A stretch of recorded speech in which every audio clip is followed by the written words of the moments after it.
Let's see.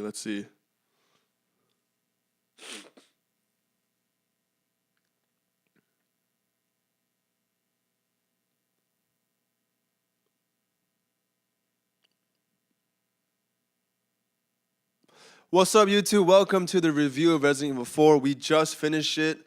If you want to see the playlist for the series, it's going to be in the link in the description. I think we started in like late September, and we spent about 2 months playing through the game. And we finished it just now, so we rolled credits, and now we're going to do a review. What's up?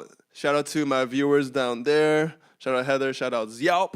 And yeah, let's talk about the first. Let's go over overview of the game. So I mean, we're reviewing the 2005 version, the old one.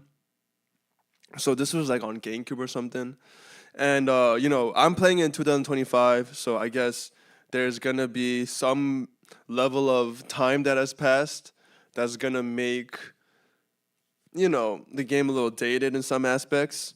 But let's go over it. So,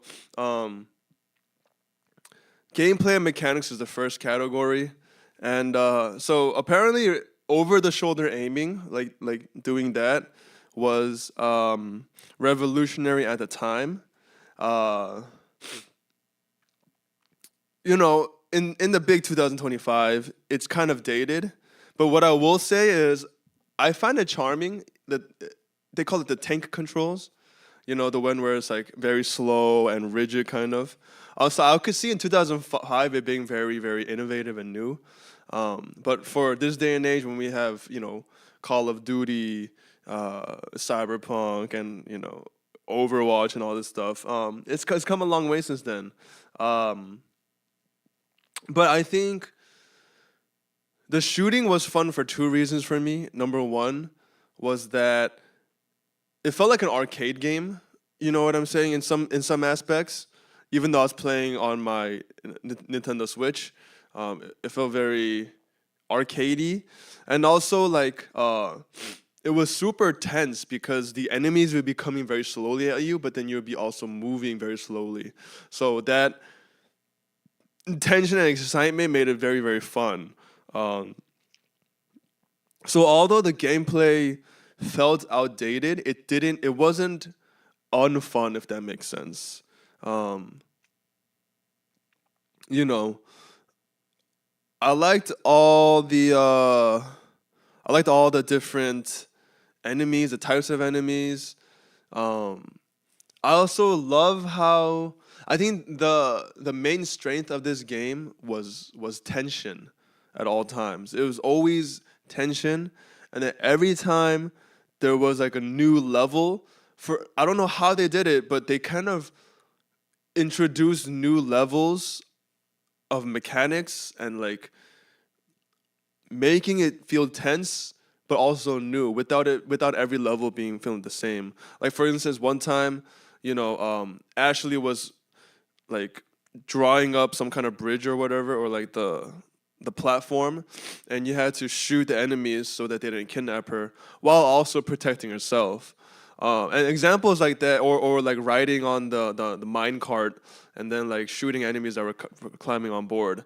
They kept being creative with how they kept the tension level very high. It was very fun. Shooting was aggravating to me. I think shooting was more aggravating to watch than to actually play. Yeah, but I would say it wasn't not fun. I think it really helped with the amount of tension there was. Boss fights were, I don't know if I particularly liked the boss fights in this game. I think some of them were fun, but it was mostly the same thing. Shoot a weak point, shoot another weak point, dodge, you know what I mean? So I don't think it was like the craziest boss fights ever. I think the levels were more fun than the boss fights, me personally. And I just think they had too much health. I think, either change how to fight them, but don't make me spend like 20 minutes doing the same thing over and over again to fight a boss. I think the most fun boss was the one where you're in a maze and you had to like get out of the maze before it killed you. That was really fun. That was my favorite boss. But the bosses in general, I think, was just all right for me. I like the weapon variety. I also like that certain weapons did better in certain situations. Um, yeah, so gameplay, mechanics, boss fight, that whole category. I would give it in 2025. I'll give it 7.5. 7.5 for gameplay. Level and encounter design. Oh, okay, I guess I kind of talked about this before, but I think the level design was one of the strongest points of this game. 6.5 for the gameplay. Okay, boss fights seems so easy watching. Yeah, it wasn't crazy the boss fights. Level encounter design. I think this is one of the strengths of the game because every level felt um kind of different. Like they use the same mechanics in creative ways to make every level feel different. I really like that, especially since the starting area where you go to the village and then like all the zombies or the infected people are trying to attack you, and then you just shit hits the fan really fast in the beginning. Whoa, happened to my voice there. I think since level 1 they turn up the heat and the heat never really turns down, which is a good thing in this game because it is supposed to be action horror.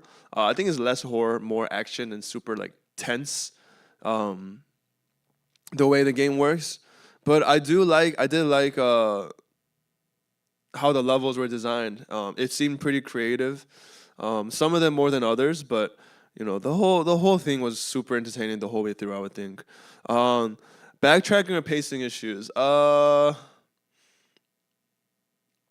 I didn't think I had any issues with it, especially at a map with a big ass circle on the map that tells you where to go.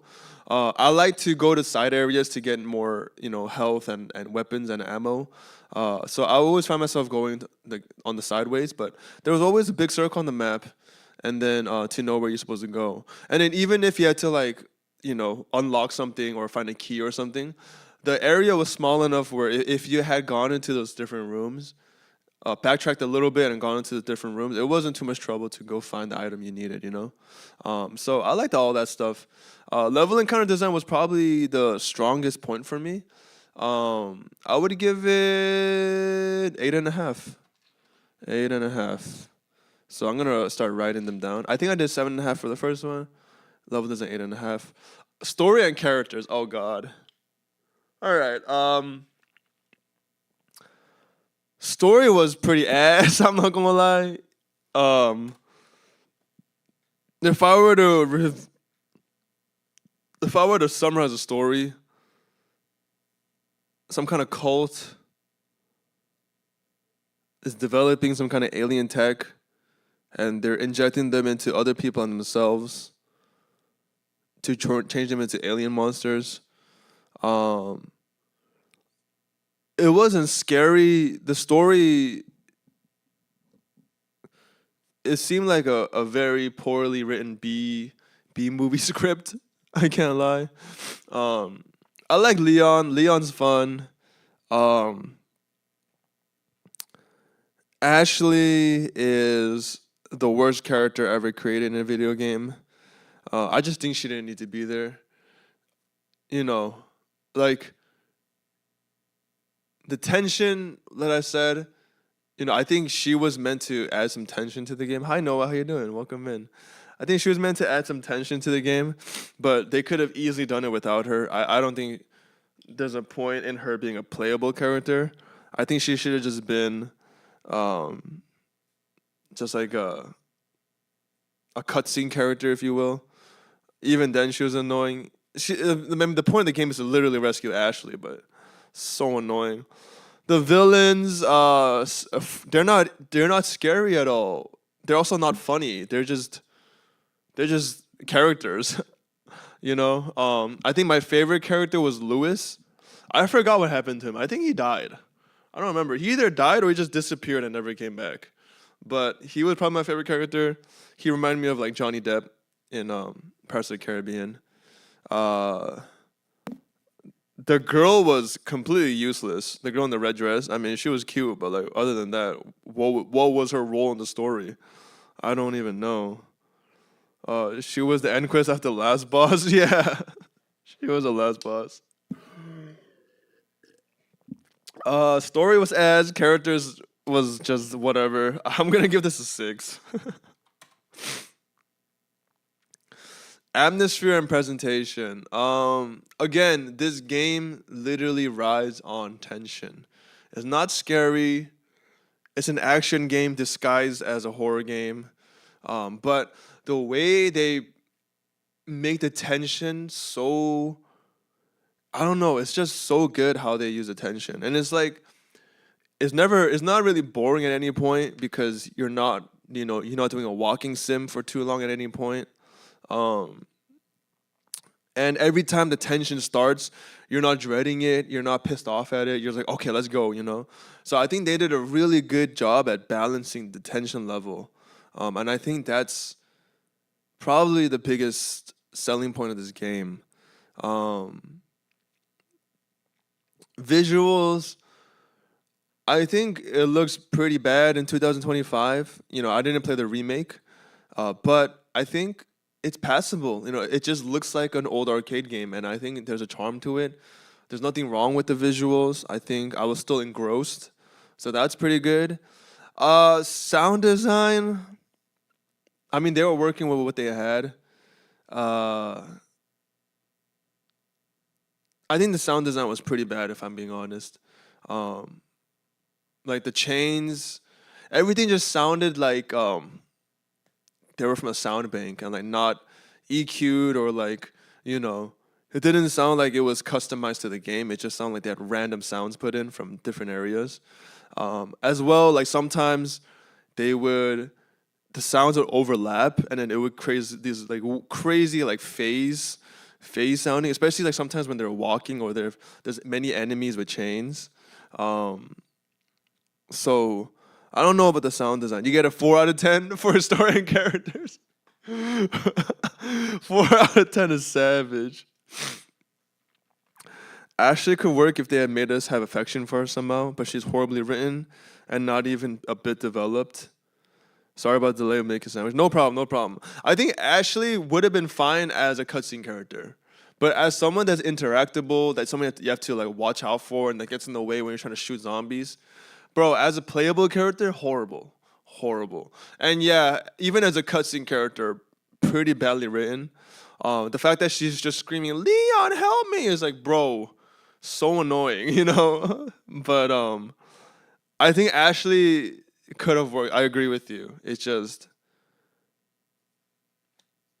I don't know how that was passed. Yeah. So I would say atmosphere and presentation. Uh Tension I would say is like 8.5. The atmosphere slash tension was 8.5 for me. Sound design was probably like a 5. And the visuals, I would give it a 6 in 2025, right? So 8.5, 5, 5, 6. That's 5.5, 8.5, 5.5. So let's give atmosphere and presentation. Let's give it a 7. We'll give that a 7. Um, I think that's it. Difficulty we can just kind of put into gameplay. Um, yeah, let's give it a 7. Oh, let's average it there. So, overall, 7.5 out of 8 out of 7.85 out of 10 overall. That's pretty good. I wonder what my score is. I gave it 7.5, 8.5, 6 and a 7 for the different parts. I would say overall the game, it was very fun. It was the first time I played a game like it, so maybe I don't have experience with a game like that. Um, I think the story was completely ass, but you're not playing for the story. You're playing for shooting things and trying to not to die. And I think in that regard, it really delivered well in terms of tension and action and making it feel like I don't think that the game was ever boring. I don't think it ever felt repetitive, which is crazy. Like this game should be super repetitive from the way the gameplay loop works. But I don't think it ever felt repetitive, and I think I had fun the entire way. So I think it delivered well on what it set out to do. So I think it's a W game. Let's see. Let's see what my score is averaged out. Okay. We have 7.25 for my final score. So Resident Evil 4, 7.25. Wow. Lower than Heather's score. Okay. Yeah, thank you for watching on YouTube. That was my review of Resident Evil 4. Oh, 6.1410. Oh, okay, for overall. I thought you meant 7.85 as a game, but you meant for atmosphere. Okay, okay. Oh, so you gave it less than me, Heather. You're a harsher critic than me, I think, on most things. Thank you for watching on YouTube. We're going to be we're finishing Mario 64 right now and Ocarina of Time, so we'll do reviews for those games. And then we're going to start Cyberpunk. We're going to start the Outer Wilds. And we also are playing Elden Ring still. So, look forward to those reviews and games. And I appreciate you for watching. Thank you so much, YouTube. I'll see you guys. Bye, YouTube. Heather says bye, too. Cool.